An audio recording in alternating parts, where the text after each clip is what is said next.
So she said, God told me to marry him. And he said, she wasn't even my type. She wasn't even the right color. And I just didn't want to be with her. Let's talk about it. Now I love you for life. Welcome back, guys, to another episode of Husband and Life. Listen, we had to park the car and discuss this issue immediately that we saw on TikTok. Oh my goodness. Babe. This story is wild and it's going around everywhere, literally about Reggie and Kelley Steele, the pastor's wife. Godly people. And it's from a different podcast called Dear Future Wifey.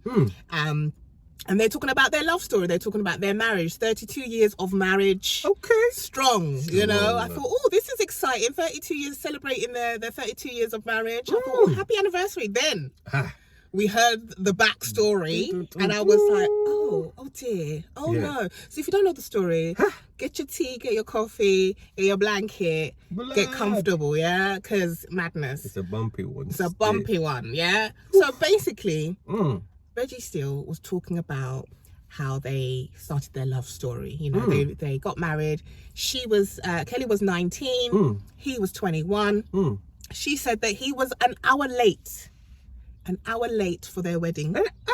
How is the groom late? The groom was late. You gotta be there waiting, sweating for your babes to rock up. Shaking in your boots. Shaking like she coming. Shaking in your boots. So he was an hour late. His reasoning for being an hour late was that the night before, they got a bit crazy with their bachelor party. That was outside on the stag doing big. The stag do went a bit crazy.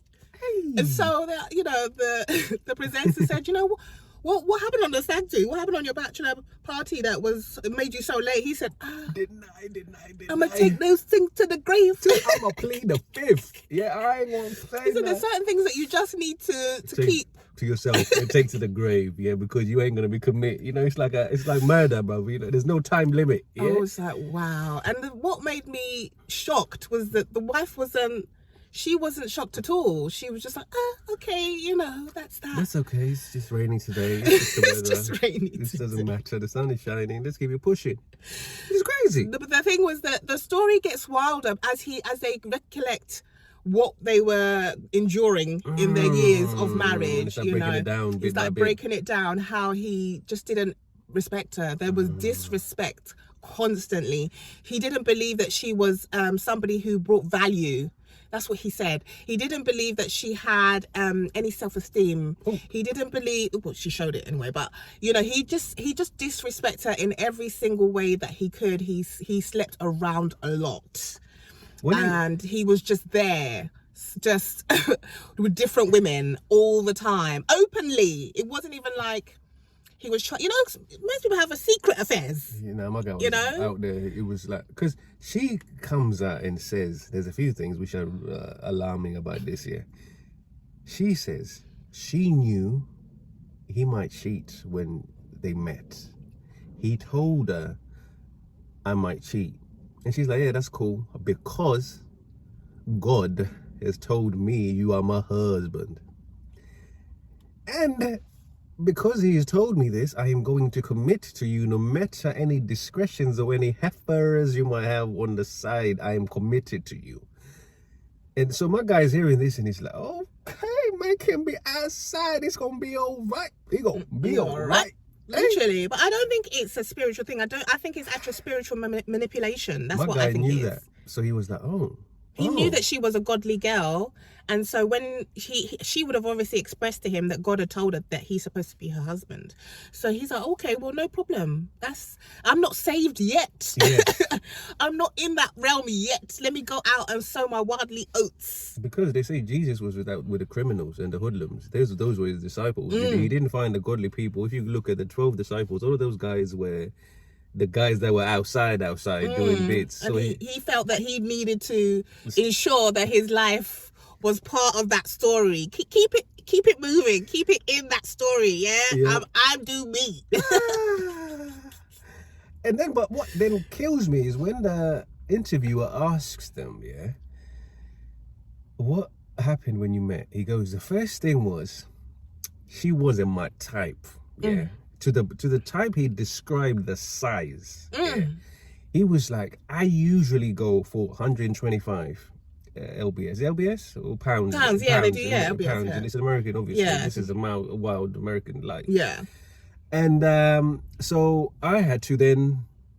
So when then he said, so it was 125, and then she was 175. So she was 175, which I couldn't even fathom how he remembered that weight. How he remembered that weight from that time. From 30 years ago. It's insane.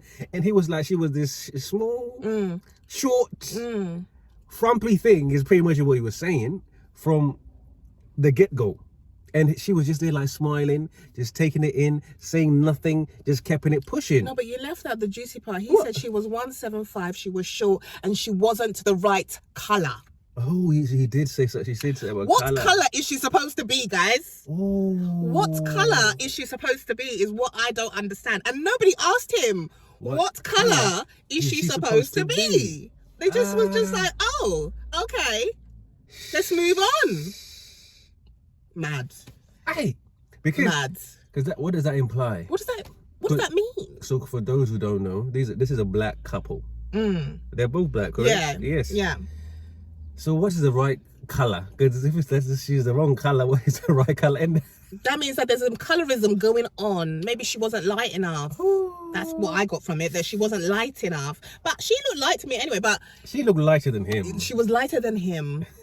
But even so, to say that out loud with your mouth, publicly, you know this is going to go out to hundreds of thousands of people because he's got a huge platform. Yeah. So you know what you're saying is going to impact so many people. To say that your wife is not the right colour and she's sitting next to you and she's just like, yeah. But she's agreeing. She's like she's almost delusional. To the point. She is delusional. She's delusional, sorry. And this is when they always say, this is the example of they give when they're discussing submission and delusion. Yes. You know, submission. The submissive wife example. But this is not what this is what they show. And then if you present this to anybody with sense and say, this is what I need from you, babes, to be a submissive wife like this. Be my partner. Like this. Like this. That can't be right. Struggle love is not a badge of honour as far as I'm concerned, okay? What do you mean struggle love? I tell them. Struggle love is not something that you should be trying to find within your life, okay? You should be running away. It should be the biggest red flag of your life. When someone is saying to you, you are not my type at all, not even in the slightest, you should be like, cool, no problem. Let me go find somebody. Thank you so much. Thank you for letting me know. I'm so excited that you told me that I am not your type, because there's plenty of people that I am their type to a T. Let me go find them. Yeah? Struggle love is, people feel like they have to endure, they have to be suffering. That's what she said. They have to cry. That your husband should put you through some hardships so you can test your love. It's honourable. Yeah. I'm sorry, F that. It's a real thing because it's passed down from generation to generation. They always tell men or boys when they're young, you need to put your girl through something to see if she's really the one for you. If she's just quick to dip, she wasn't meant to be the one to stick it out with you. She's quick to dip, she ain't gonna be there to stick when it gets, you know, she's gonna be like, come out, peace. She ain't gonna stick, she's gonna be quick to quit. So you don't need that in your life, yeah? So they put it like, there you go, you gotta test them, go through trials and tribulations, they have to be tested, and then they become, and then once you overcome that, then you can then say, yo, this is my wife now. This is my life partner. She's been through. She was with me when I had nothing, bro. That's different, when I was sleeping on the floor. No, but I think that's different. People think that the struggle love part is, yes, you meeting a guy and him not being, financially stable. He's trying to figure himself out. He's trying to get through life. That's different. That I could sit with, because at the end of the day, we're gonna figure it out together, innit? Yeah. But when you're going to disrespect me every single chance you get, openly, out loud, you're going to verbally abuse me and tell me that I'm not anything, I don't bring value. Yeah, you just that I'm the wrong colour. I'm the main character, bro. Yeah, and I'm just going to flaunt women around knowing that you're at home with my 2 children. And then they went on to have 3 more. That's 5 kids. 5 kids watching their father disrespect their mum any chance she gets. I can't imagine the conversations that they have inside the house these children are listening to. But I told you from the start, yeah? I told you I was going to cheat. I told you I was going to I cheat. didn't lie. I told you it was... And that's true. It was hereditary. It was passed down it was passed down from generation to generation. So I have to carry the torch. I have to carry on tradition. I have to pass on this day to the next generation. Do you know what was funny as well? Was he said that his dad was the same, okay? He said his dad he had 6 women, 10 children with 6 women. And his dad said to him, what I want from you is I don't want you to be spreading your seed, son. Don't want you spreading your seed the way I spread my seed. Stick with one woman. And he was so proud that he'd managed to stick with one woman with 5 children. And so was she. She was so excited, so happy. I have all his kids. Yes, I have all his kids. I have no baby mama drama. Can you imagine? And that she told a story about how one of the side chicks called her to cuss her. And she was like, hold on a minute, I'm the wife. No way in this life can anybody call me to tell me about my husband. And then me and my husband are still going to have children and stay together. Are you mad? But they already had an arrangement, you know? It's like that, you know that Jamaican video when the guy goes, 20 baby mother, 22 kids. You see? She made an investment. So she was willing to protect her investment no matter the cost. No matter the cost. She caught him when he was weighing on the toilet seat, and then she trained him from not weighing on the toilet seat, and then she trained him from just cheating with any hoodlum he saw on the street that was belling her phone down to professionals that when he leaves the house, they go handle the business, they know their role, you know? And it was teething. We had to iron out these teething things, you know what I mean? That's why they gradually became... My thing is... In this 30 years of marriage, okay, yes. And the way the story was being told, it didn't make me feel like he had stopped. Oh. Like the cheating had finished. Like turn down for what?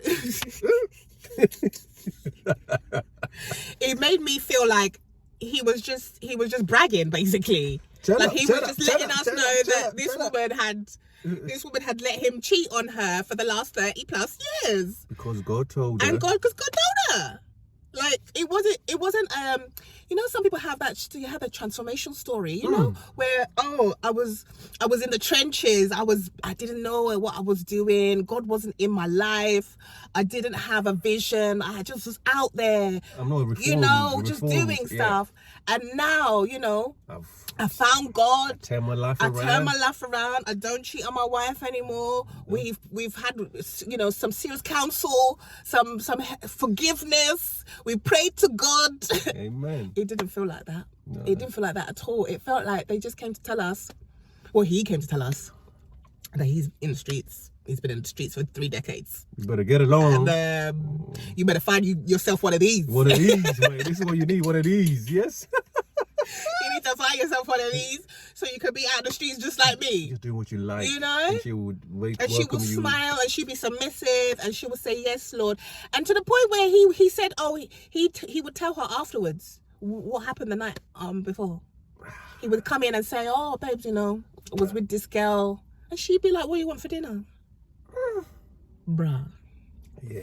So the reason why we're talking about this is because it's a crazy story, number one. Number two, we need to understand that struggle love is not your portion. No, okay? It's not for you. It's not for you. Don't aspire. Don't aspire to have struggle love like this. Okay? Know the signs when somebody doesn't love you. Spot the signs. Know the signs when somebody shows you they don't even like you. Okay? I feel like girls always want to say, but you know, he's got such a great heart, he's such a good person, and we've had so much happy times together. And you know, you try and find the small speck of something that he did for you, the bare minimum that he did for you. He called you today. What's that movie we always say? He's just not into you, bruv. He's not into you. He's just not that into you. He told you. He showed you. I need 125, not 175. That alone should have said to you, I'm not 125, so let's keep it pushing. I'm done. Let's move on. So you listen to the red flags. He's telling you what he wants. And if you don't fit in, please Find somebody who wants to be with you. Find someone who loves you. Yeah. And watch how they love themselves as well. How they treat themselves and how they treat their mother. How they treat their sisters, female cousins, whoever. Watch how they move with females. That will tell you all you need to know about them. Sheesh. Okay. And lastly, don't be letting this spiritual language be manipulated. Listen. Don't let this spiritual language. God doesn't want you to suffer. I don't care what anyone says. God doesn't want you to be disrespected constantly by a man. He does not. Okay? By anybody. He loves you and he wants you to be happy. He will find the right person for you. You're the one.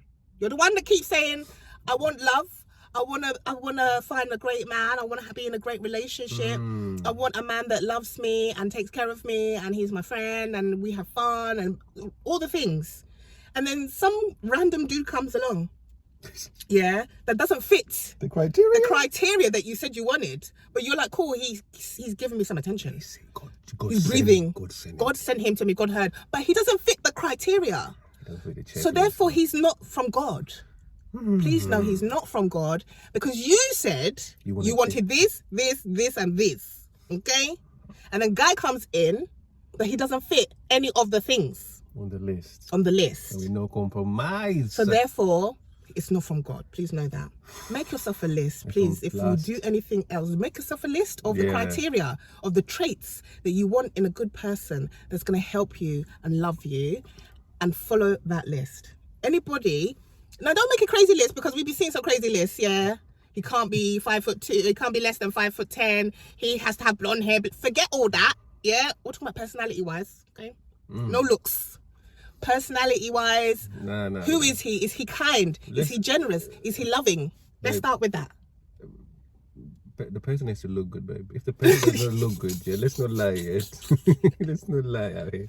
You ain't moving to no 5 foot people out here, yes? Yeah, but I'm just saying that don't get caught up if he's not. I'm saying, okay, you can have your aesthetics. You can have your aesthetics, but don't get caught up if he's not 6'5", but he fits all the other criteria. Do you know what I mean? Don't go, no, he ain't for me. 4'7", you know what I mean? No, he can't be 4'7", though. We can't be looking down at him. He needs to be a man and make us feel like we're small. And he can, keep us safe.